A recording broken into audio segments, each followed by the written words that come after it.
So, Pakistan are well represented on the long list for players for the men's 100 auction. Yes, that sounds good. For me, this is only a starting point. We need to see whether the Indian-owned teams are actually willing to buy any of the Pakistani players in the auction. Otherwise, they can just be a token gesture. Wisden's Ben Gardner has confirmed that Farhan, who just scored 2 centuries in the T20 World Cup, has not been included. That doesn't make much sense. You'd think he'd be one of the players at the top of the list for the teams across the 100.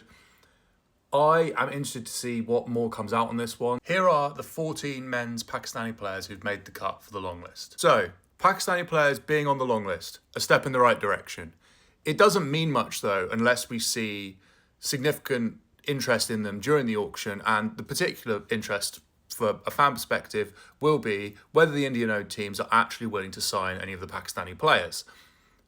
I don't have any lean on that either way, and I don't think anyone reporting does at the moment. There was obviously pushback on the initial stuff saying that there was going to be a complete snub from Indian-owned teams of Pakistani players, but we don't know until it happens. We really don't know until it happens. And there are players there, unquestionably, that deserve to be in this tournament. And if they end up going unsigned, I think questions will have to be asked.